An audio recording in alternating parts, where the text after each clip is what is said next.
After reading the budget framework paper last week, the Budget Committee and a minority report issued by the Shadow Finance Minister, the House debated the report for its adoption.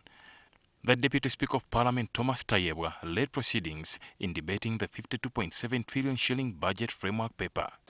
The budget strategy for this MTF is accelerating economic growth to at least 7% from a raw material-based to a manufacturing and knowledge-based economy, as well as improve the environment of doing business in Uganda. Because we are against anybody. And that's why I would wish that we look at the minority report and the majority report and we get out the best for our people. While reading last week's minority report, Shadow Finance Minister Ibrahim Semujunganda claimed that the presidency had access to a fleet of over 400 vehicles which was taking away the critical priorities. However, the State Minister of Finance Henry Musaasizi clarified that the fleet cuts across the office of the President and other offices and not solely attached to the person of the President as alleged.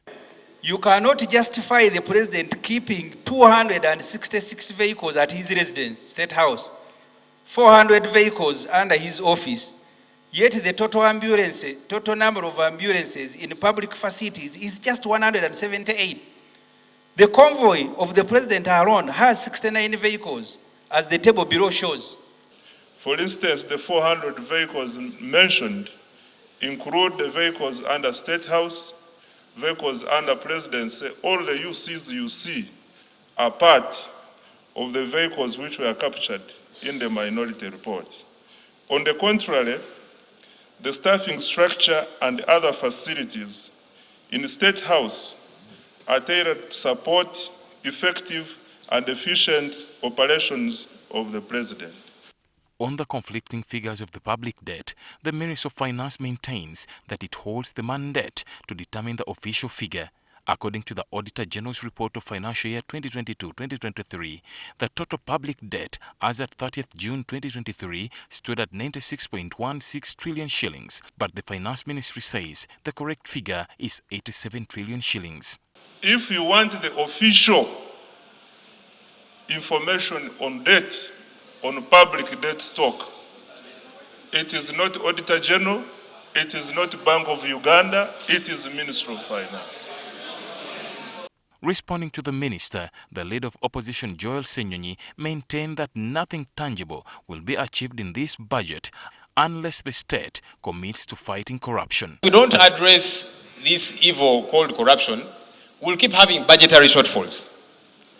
Government for a long time keeps talking, huffing and puffing about fighting corruption, and it stops at the talk. The opposition also warned government that the country would lose rights to host the AFCON 2027 unless the sports infrastructure is improved. There was a promise about a Kibua Stadium. Right, Honorable Speaker, we need commitment from government to construct this stadium. Because it's not just a stadium going to be for the northern part of the country, it's a stadium for Uganda. And so we need commitment. But even as government gives us commitment, we want that there gets to be proper value for money. Right, Honorable Speaker, the Minister of Education and Sports has a plan for the infrastructure development of sports facilities across the country. After debating the budget framework paper, it is set for adoption. Ali Mivule, NTV. Communication from the chair.